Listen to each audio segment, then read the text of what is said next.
So today we are continuing our study of my book, Start, and we're going to focus on lesson 7, which is we fail to meet God's righteous standard. Lesson 7 is we fail to meet God's righteous standard. And as we'll see, God is the standard. He communicates the standard, and this is something that is so consistent with every part of who we are. We fall short of His standard.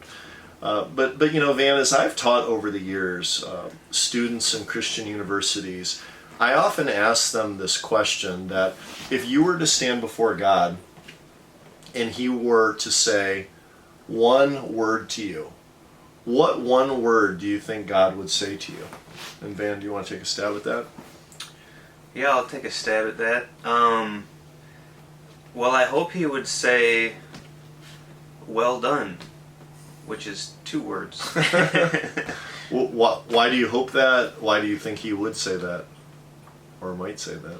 Oh my goodness, I mean, I don't know for sure that He would say that. I hope He would say it. I hope He'd be pleased with the way I've lived my life and how I've, been a husband and a father and been a good steward of the things He's given me. I hope. Yeah, that's a good word. For me, it might be, I don't think I ever told you this, it might be safe. Like, His word would be safe? yeah, safe in His Son. Incorporated. Safe. Safe. Incorporated would be another word into the life of His Son. And therefore accepted. So, safe, incorporated, accepted, that's 3 words. Right?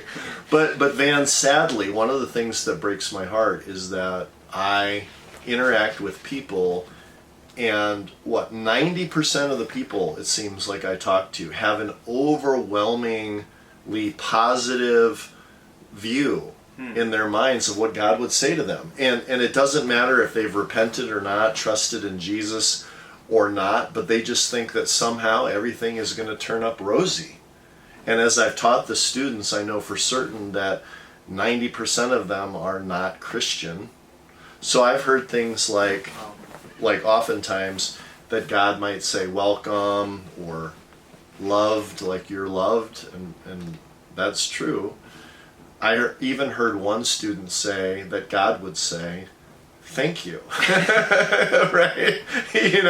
God is so impressed that God is overwhelmed and just can't but say, well, thank you for all you've done for me. So, Wow. Yeah, wow, indeed. That's interesting. Yeah, so what Van and I are going to do in the rest of this conversation, if you're watching this in video, we're going to discuss this in the coming videos, is the fact that apart from Jesus Christ,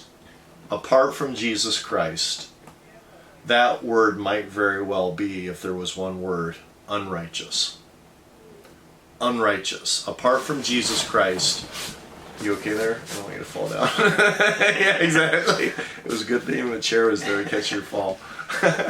Unrighteous. But yeah, apart from Jesus Christ, that word would be unrighteous. So we're going to look at the Apostle Paul, Romans chapter 3, verses 10 through 18, and we're going to see different dimensions of the way that we are unrighteous in and of ourselves. So God help us.